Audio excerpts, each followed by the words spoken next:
Hi everybody, this is Lori Pinhorn, social worker, holistic nutritionist, and registered naturopathic therapist, and we are back for the practice videos for week number 2. I'm excited about these because it really truly is with practice that things get better. And we can talk about the theory of how things are going for a long time, but we really want to be putting theory into practice, and so that you get the actual experiential learning that comes along with your practice. It's a very powerful thing. So first of all, just want to ask a quick question about how people are doing with their journaling. And journaling is really interesting because it creates change for us in a really nice, more gentle way. It creates self-awareness, and it's with the self-awareness that we make change as opposed to using really harsh pressure. So this is a really nice way to increase awareness of how things are going. So lots of us who live with mental health concerns are really great black and white thinkers, and we, especially if we live with depression or anxiety, we are very good at thinking, I'm not really good at this, I guess I can't do a very good job with it. But the journaling is a really great way to practice being nice to yourself and flexible with yourself. So maybe you started to journal last week and you missed a day, or you missed a half a day. You might notice that you've said, well, I guess I'm not really good at journaling and I'm not going to do it anymore. So if you fell into that negative stream of thoughts, if you're aware at this moment that you had those thoughts, it's time to break out your journal again, because everybody misses a day. I just finished a 12-week journal, and there were several days that I missed too. So just because you missed a day doesn't mean there's anything wrong with that. It just means that that's a day that you didn't get any data. So some data is better than no data. So if you fell off the journal wagon, get right back on again.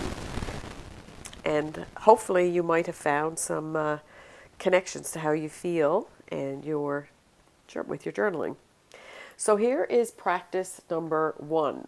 This is what we're going to be trying to focus on for the next week or so. And actually, you'll probably notice that the journal that you're using has a place for you to write your food down for the running of your day in this format. Looking for breakfast, a snack, a lunch, a snack, or sometimes I even call that afternoon snack a little bit of a mini meal, because it bridges us into our supper. With supper and also another place to snack. So practice number 1 is actually putting that meal plan in place, the structure of the plan. And if you're missing out on snacks and you're noticing spikes in your anxiety or low mood around the time that you're missing out on snacks, then it would be interesting to put them to try to formulate the structure of the meal day. I have lots of clients who say to me, yeah, when I added that afternoon snack in, a healthy snack, then that really did help out for my late afternoon and bridging myself into my supper. So it's with the experimentation and the practice of it, you're going to notice which are your most important meals. All of them are important for sure. What we really are looking for is eating every 3 or 4 hours, and then we want it to be really healthy food. So, like we talked about in the week 2 video, what we're looking for are healthy fats, healthy proteins, and carbohydrates. And in this week, there is a PDF that tells you about protein and protein numbers. So that's practice number 1. We have 3 practices for this week. And notice how this practice is not about practicing restricting. It's about practicing abundance, eating abundance nutrition. Practice number 2 is hydration. And lots of people get to experience the energy and the health that comes from better hydration when they start a hydration practice. So this is my full disclosure. I'm not great at hydration. It's something that I work at every day. I'm trying, and I'm encouraging people to be trying to get up to about 2 liters of water in the run of their day. And we want hydration that comes from water, not from juice. Maybe you could use herbal teas, decaffeinated teas and stuff like that, but for the most part, it is clear fluids. And Basically, what we're trying to do is get you up to a point so that your detoxification system is working really well. Lots of people, you might notice that sometimes you can catch yourself in a set of deep-rooted negative thoughts. That's usually a sign that you need to get up and get something to drink. And the hydration is really, really helpful because it's going to support your detoxification system. It's going to support your digestive system. It's actually going to help you when the time comes to build in your exercise plan if you don't have one in there. It's really hard to have the energy to get up and get motivated to do exercise when we're not hydrated very well. And it actually helps with our stress reduction. So practice number 2 is to try to build in a little more water. And if you're somebody who's listening to this video and you feel like, yeah, I'm caught in the crap cycle, it's really hard for me to get out of that negative food loop, negative thought loop about myself, we got to start slow. This is not going to happen overnight.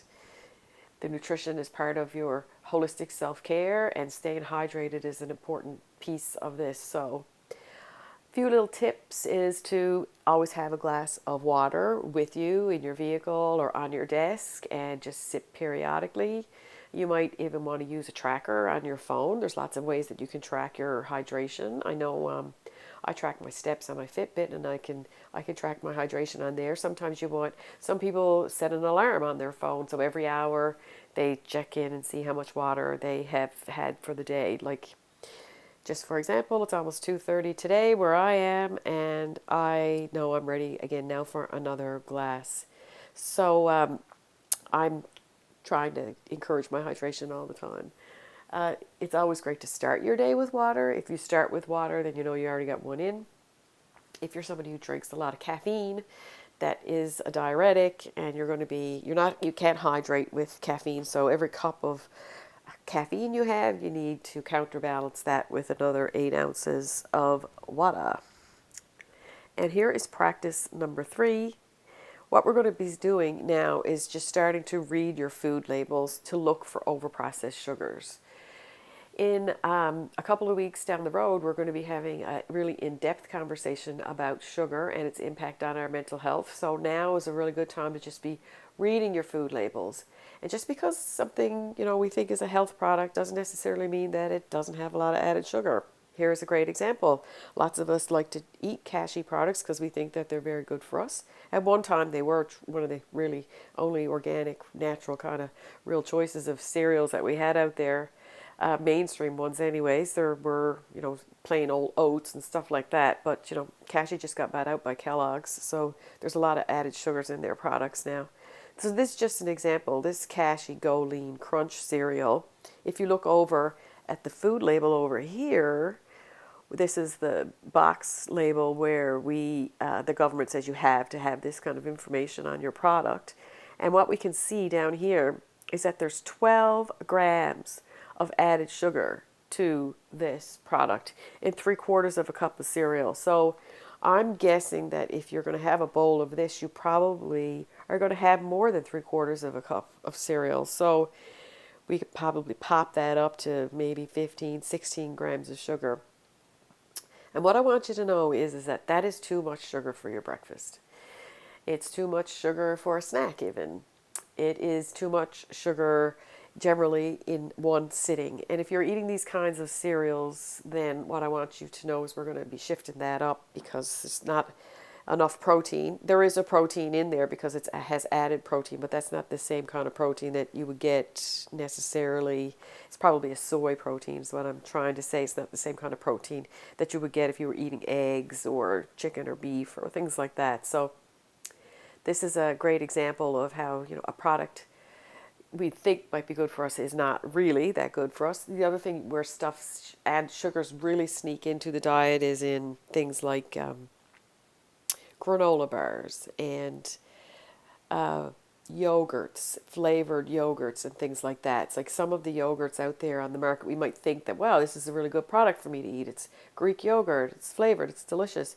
But there are a lot of products out there that we think are health foods, but they have so much added sugar into them, they're actually desserts. So there's lots of yogurts out there that are desserts. There's another, kefir is a great food. It's a great health food, a fermented food, which is really healthy for us. People are eating kefir these days, which is really amazing, but the food marketers have put so much added sugar in those flavored kefirs. You're going to want to stay away from those. So just start reading your sugar, your labels, just to see where your added sugar is coming from. Trying to keep adults down to about 25 or 30 grams of added sugar per day, kids down to about 16, and most people have their sugar intake completely taken up before they even get to lunch. That's been my experience when I'm looking at people's food labels. So there's your 3 practices for the week. Add up your sugar, just get curious about it, see where it's coming from. Focus on some hydration. Keep your journaling going, and let's look at the structure of your meals. And good luck with it all. I will see you guys again next week for week number 3. Have a great, happy, healthy day. Bye.